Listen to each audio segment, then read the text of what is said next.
Hello बच्चों, let us read the question. Question says for the system of linear equation alpha x plus y plus z is equal to 1, x plus alpha y plus z is equal to 1, x plus y plus alpha z is equal to beta.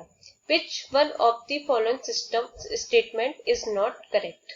Option A, it has infinitely many solutions if alpha is equal to 2 and beta is equal to -1. Option B, it has no solution if alpha is equal to -2 and beta is equal to 1. Option C, x plus y plus z is equal to 3 by 4 if alpha is equal to 2 and beta is equal to 1. And option D, it has infinitely many solutions if alpha is equal to 1 and beta is equal to 1.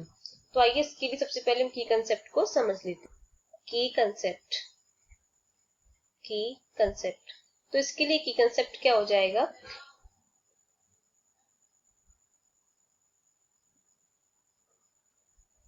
अगर हमारे पास system of linear equations A X is equal to B है तो condition क्या बनती है? For infinitely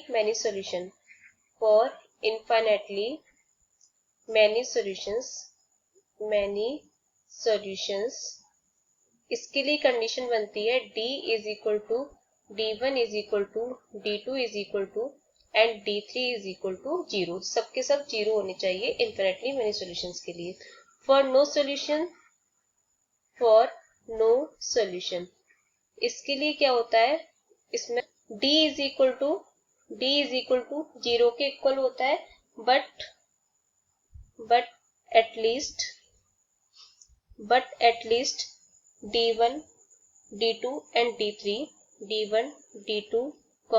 d3 is not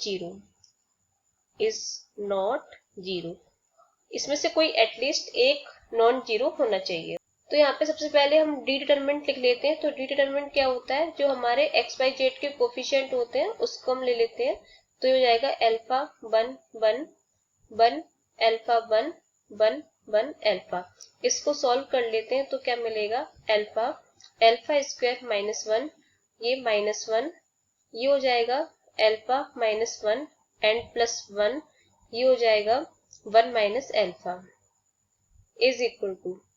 तो यहां से इसको सॉल्व करेंगे तो ये अल्फा क्यूब माइनस अल्फा ये माइनस अल्फा +1 ये +1 माइनस अल्फा।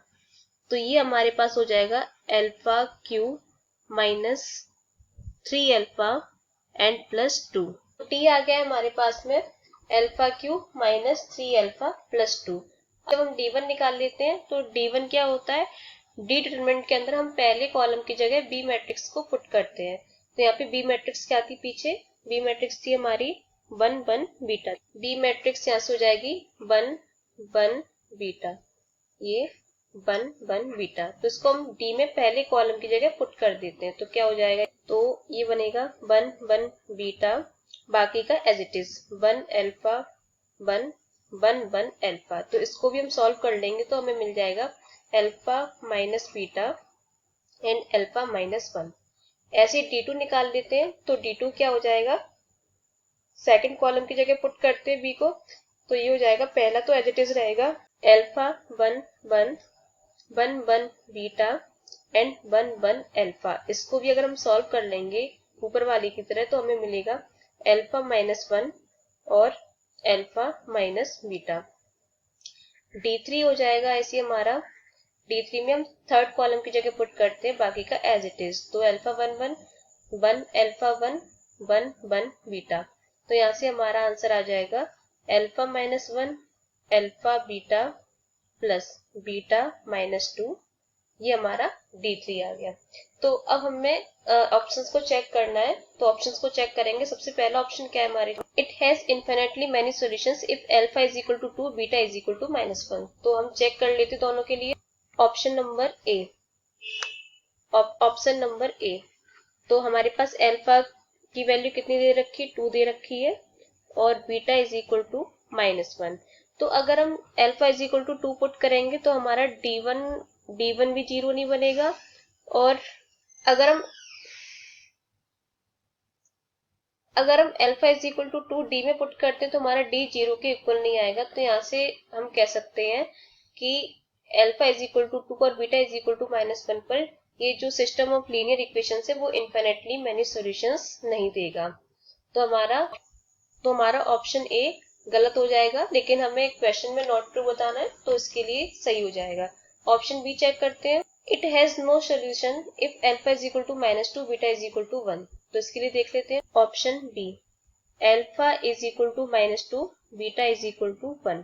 तो इससे अगर हम पुट करेंगे तो हमारा डी होगा वो तो 0 के इक्वल हो जाएगा, लेकिन हमारा D1 0 के इक्वल नहीं होगा।